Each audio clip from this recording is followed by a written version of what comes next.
You know, on April the 20th last year, a little over a year ago, you spoke, of course, at the X Conference 2009, and then you appeared at the National Press Club. And as part of the press conference, which was covered by CNN and the Washington Post and the Washington Times, etc., and broadcast by CNN worldwide, you called on the Obama administration to end a truth embargo, to disclose, to release all the UFO files. It's the first person that I'm aware of that has done that of your stature. There were some people that did that back in 2001, and it's happened. You had a lot of news coverage for a couple of weeks. In the year since, have you gotten much follow-up? Has there been a lot of negative, positive? How do you reflect back on what's happened since?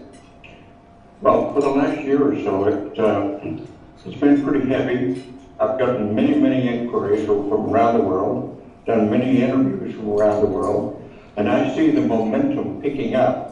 Now, I understand that it's not just our administration here that makes this decision, but I think the movement, the momentum is moving toward disclosure the world over, and certainly people the world over are becoming more open to it. Would you say that overall, overall you've had a relatively much more positive than negative response to your call on this issue?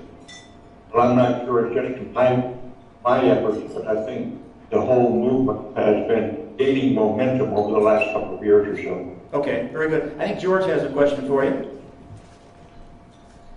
You know, when I first got to know Edgar Mitchell, he had written the book, The Way of the Explorer, which I found to be a fascinating book about his work in the realm that we are all interested in. Edgar, I've always wanted to ask you, what drives you to try to get the answers to what we're all looking for as well? You have not stopped in all the years I have known you. Why do you keep at it? Well, it's the ultimate question, George. I think humans have been asking this question in one form or another for hundreds of years, maybe thousands of years.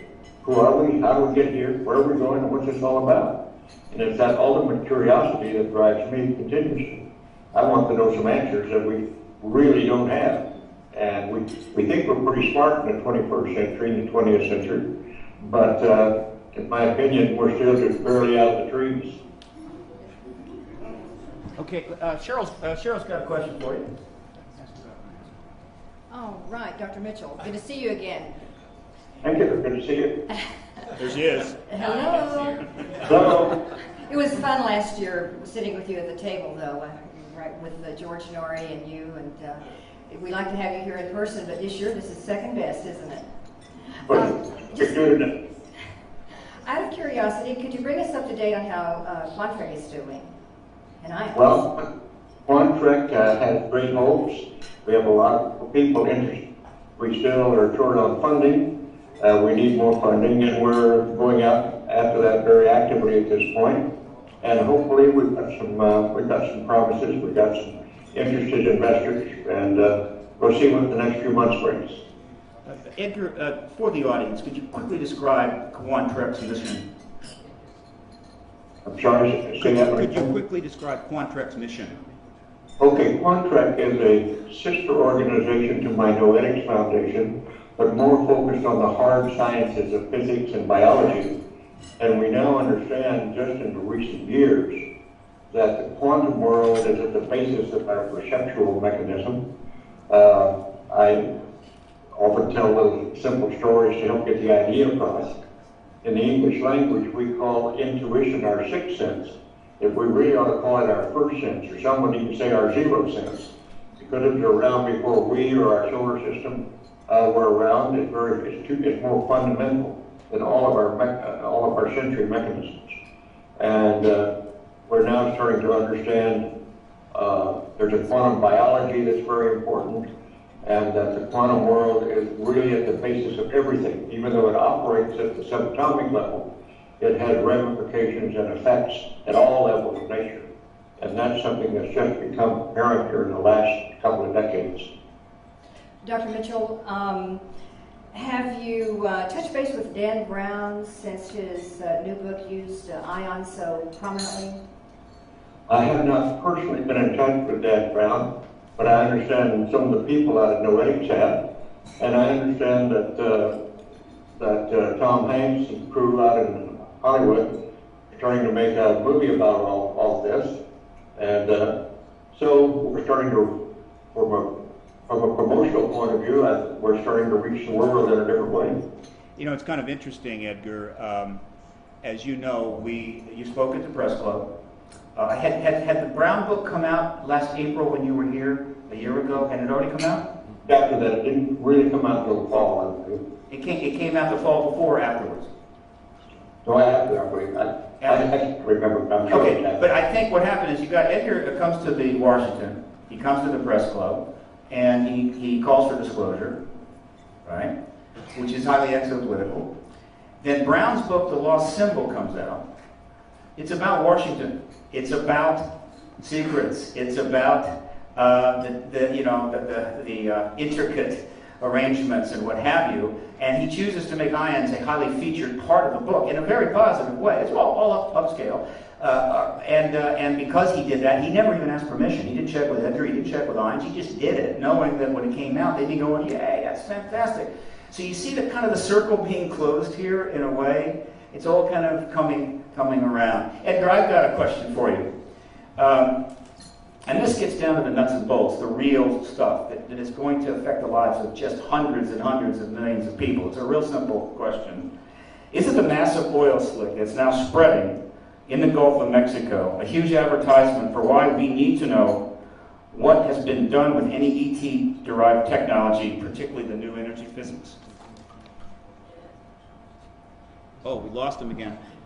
Edgar, we've lost you again. The sound went off. Hang on, Edgar. Let me tell you something. If you knew what had happened in the last 3 days, you guys would be picketing the CIA big time. You'd be down there with the signs, because somebody is running an op here, all right? Because the weirdness is gone over the top. And so I am so proud. All right. How are we doing, Doc? You got him back? Have we got you back, Edgar? Not yet? Okay, hang on. How could we have him and then lose him? Oh, no, I know. He just went around the backside of the moon. He is out of touch. Right? And you back? Almost. Still no? I'm sorry. He's back. You're back. Edgar's back. Okay. About the Gulf of oil slick, huge advertisement. We've got to get at that ET physics. Would you agree? Yeah. Could you elaborate on that just a little bit, Dr. Mitchell? Could you be a little more specific? Oh, let me ask you something. Let me rephrase this, because I know you said something in a talk out near. Well, I think it was at Ions. It was Ions a number of years ago. You are convinced that we have extraterrestrial derived technology in our laboratories and have been working on it for many years. Isn't that the case? Well, I can conjecture or postulate that. I do not know that for an absolute fact. Yes. But I suspect the more I have studied, the more I've become familiar with ET and ET technology. They've been around for a long time, and we've been studying it for a long time. And the more we study it, the deeper, farther back it goes. All right, another question from the ever more fit George Norrie. Kidding, Edgar. Kidding. That's stuttering me. Edgar, every time I tell people I know you and that you walked on the moon and you were part of Apollo 14, they all say, he saw things on the moon. He's just not telling us. And I have said, if Edgar Mitchell had seen things unusual on the moon, he would tell us. You're absolutely correct. But you believe that there has been an ET presence. How come? Well, I believe there's been an ET presence because I grew up in the Roswell area, and that was part of the polar. And I eventually went back to Washington and I confirmed. Now, that's a long story short, but I know virtually all of the major investigators. I've been studying myself, although this isn't my primary interest. hasn't been for years.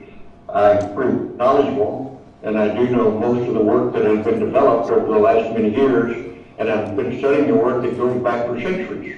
And there seems to be a history here that we just know nothing about with our modern knowledge. When we were here last year, Edgar, you grabbed my arm at the dinner table and said, I want to be the oldest astronaut to go back into space. There are 3 more shuttle flights left. You going to make it? Well, I'm not planning on those, using those, none of those. The story you're referring to, George, is happened after John Glenn went back the first time at 77, and people started asking me, do I want to go back into space or go back to the moon or do whatever, and I said, of course, but I'm going to wait, and my smart ass remark was, I'm going to wait till I'm 100 and beat John's record. Once you get that out into the culture, it keeps coming back to haunt me, so I guess I'm going to have to do it, you see. Go ahead. Oh yeah, 100, okay, 100's good. But you know, Edgar, I'm looking at you and I'm seeing that kind of smile on your face. You're going back into space on anti-gravitic drive, aren't you? I'm going back on it. You're going to go back into space on anti-gravitic drive, right? None of this chemical rocket stuff anymore. Something like that. The oldest man to go into warp. It could happen. All right, Edgar, another quick question. And this we'll wrap up here. As you've spoken out on this issue for 10 years, most notably the instance on Kerrang! Radio in July of 2008, massive international coverage on that, raised a lot of buzz. And then I'm sorry, I'm having trouble hearing you. Okay. As you have talked about this issue for the last 10 years, Yeah. most notably the Kerrang! Radio interview, which generated all this buzz in Europe, right? That one kind of broke it loose internationally with the Kerrang! Radio show. After that one, I was getting calls from all over the world almost the next week.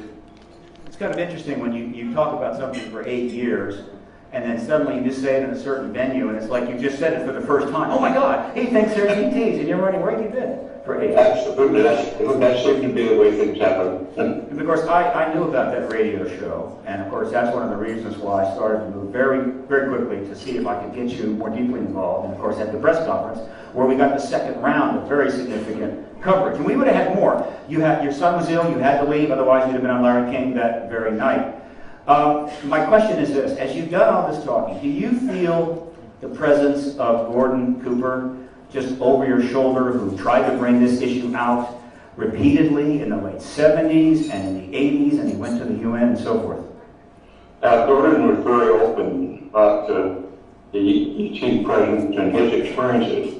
Several of the astronauts, including Gordon, had experiences before their astronaut experience, and they talked about that. But he continued to talk about it, even very openly for many years, until he passed on. One last question, and we'll let you go. This is a little bit, well, no, this is appropriate. It's a wonky question, W-O-N-K, from Washington at the Press Club. Your thoughts about President Obama's vision policy that he went down to Florida to talk about? What is your fundamental thinking about where he wants to go now with the space program? Or where he doesn't want to go? Well, are you asking my comment? Is that what you're asking? What are your thoughts on the administration's policy as announced by President Obama in Florida down at the Space Center, I think a few months ago? Well, I certainly don't disagree with what he was saying. I do think we need to go back to the moon and do for no reason, better reason, to get our experience space up again, to protect technologies, because it's a lot closer to go to Mars. Really, we should go on to Mars, I believe. And I think I applaud the president trying to get the entrepreneurial and the business community, industrial community more involved in taking the lead. He's got an awfully tough job on his hand correcting the excesses of the collapse of the global economic system and our own economic system that he's had to deal with. So I don't fault him for some of the decisions he's made, but he is suggesting we need to move forward and we need to get the... to disclose to release all the UFO files. It's the first person that I'm aware of that has done that of your stature. There were some people that did that back in 2001, and it's happened. You have a lot of news coverage for a couple of weeks. In the year since, have you gotten much follow-up? Has there been a lot of negative, positive? How do you reflect back on what's happened since? Well, for the last year or so, it's been pretty heavy. I've gotten many inquiries from around the world, done many interviews from around the world, and I see the momentum picking up. Now, I understand that it's not just our administration here that makes this decision, but I think the movement, the momentum is moving toward disclosure the world over, and certainly people the world over are becoming more open to it. Would you say that overall, overall you've had a relatively much more positive than negative response to your call on this issue? Well, I'm not sure it's just my efforts, but I think the whole movement has been gaining momentum over the last couple of years or so. Okay, very good. I think George has a question for you.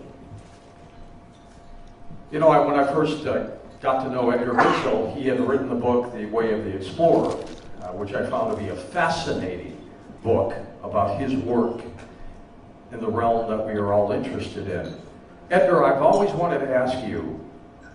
You know, on April the 20th last year, a little over a year ago, you spoke, of course, at the X conference 2009, and then you appeared at the National Press Club, and as part of the press conference, which was covered by CNN and the Washington Post and the Washington Times, etc., and broadcast by CNN worldwide, you called on the Obama administration to end a truth embargo.